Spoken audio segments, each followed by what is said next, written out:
If you caught our last YouTube video, you watched us put a brand used 700 R4 in our 1970 Chevelle SS. And if you didn't catch the last video, go check it out. It was a good one. But this car hasn't been driven in 7 years, and there's a lot more work that we gotta do before taking its maiden voyage. So, we're gonna button some things up, and if all goes well, we'll pull this thing out of the garage today. My name's Hovey, this is Slow Car HQ, let's get to it.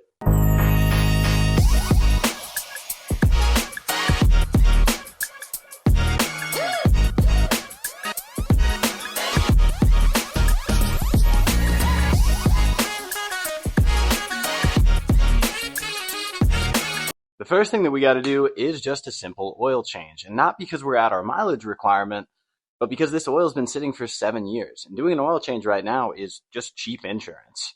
We've got our supplies, let's get to it. Now this Gen 5 454 is about 50 years old, so we're going to be running some 10W40 oil.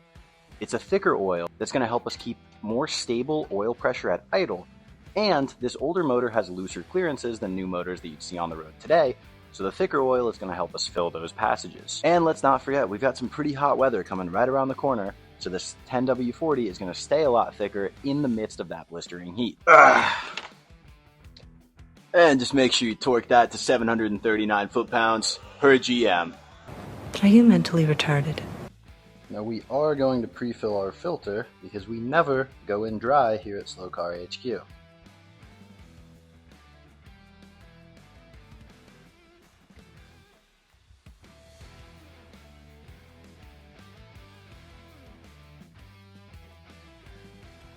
Make sure to bring your used oil to the nearest body of water and you'll be good to go.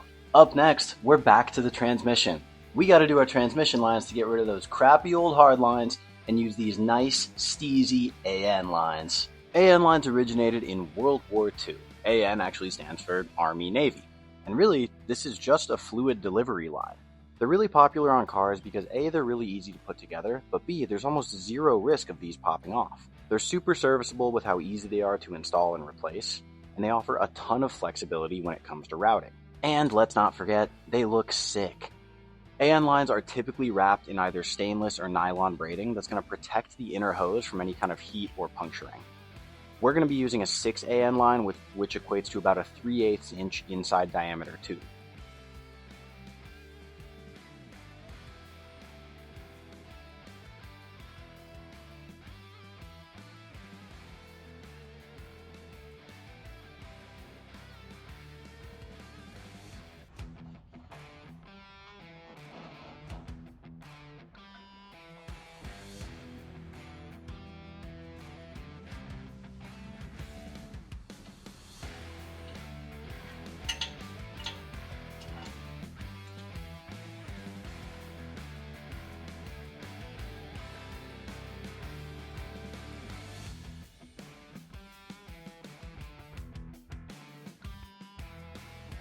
Minor complication with some clearancing, but nothing good old Persuader can't fix. AN lines installed.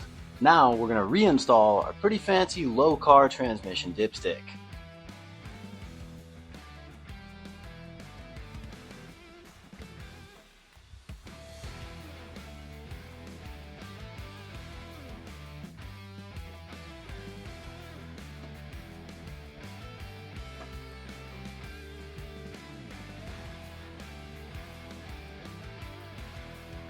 Alright, so the oil change is done, the AN lines going to our transmission are done. Now we're going to turn our attention to the interior.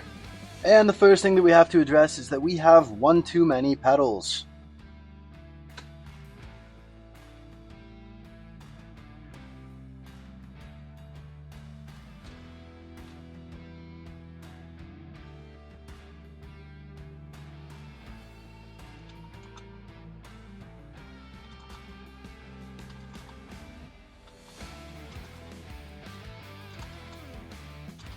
Guys, no joke, I just spent an hour taking this assembly out of here.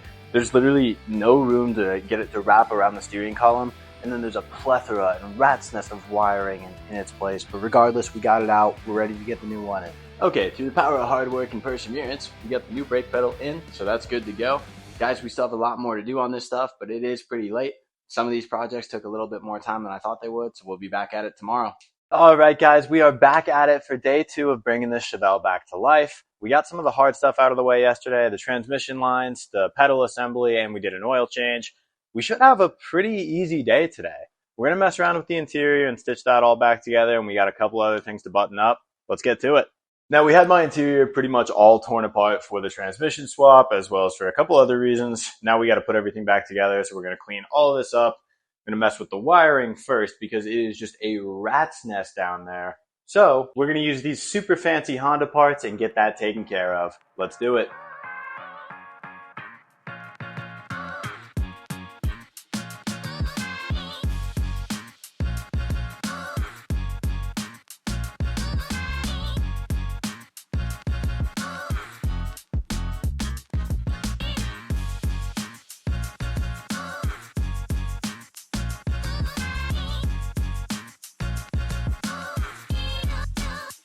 Okay, so that is not perfect, obviously, but it did clear a lot of the wires out of our footpath for the pedals. I'm leaving that red wire there because we got something that we got to do to it that you guys will see a little bit later. All right, now we can start putting the interior together, but this is obviously a mess. So for starters, let's just take everything out of here.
It's a little bit hot in here.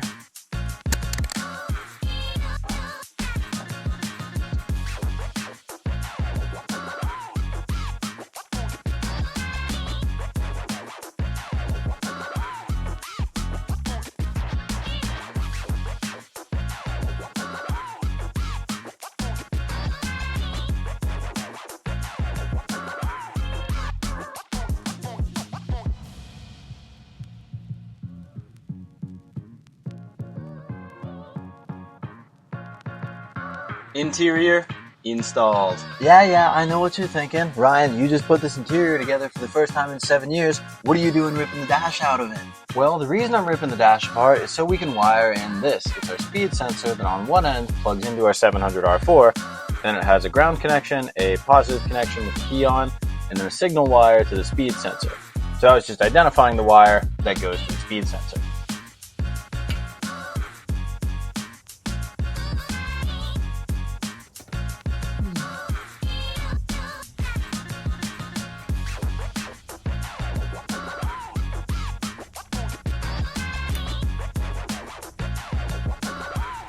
And then we'll just pull this guy up on through here so we can route it into the car. Alright guys, here's the deal. The transmission speed sensor is plugged into the tail shaft of the transmission. The wiring is routed through the firewall into the cab of the car. And I really just need to add a little bit of terminals so that we can get that thing wired up. But then it hit me. You don't need a speedometer to drive a car. It's not like this one has one either. And on top of that, I haven't driven this thing in 7 years and I'm not waiting a second longer. So that said, let's pull this thing out of here.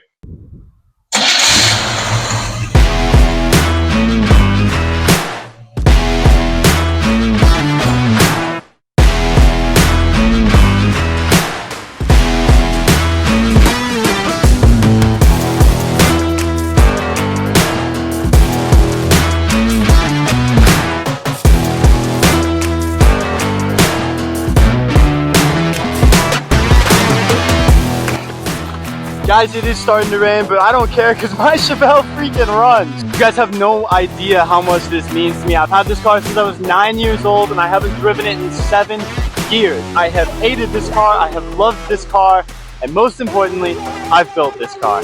But guys, we're not done yet. My rear brakes aren't proportioned very correctly. I don't have an e-brake yet, and we rub a little bit on the fender well right here. So we're gonna fix all those things. I also don't have power steering fluid. So we've got a lot more to do. If you guys want to see more on this car and our others, hit the Next Big Car channel on YouTube, Slow Car HQ.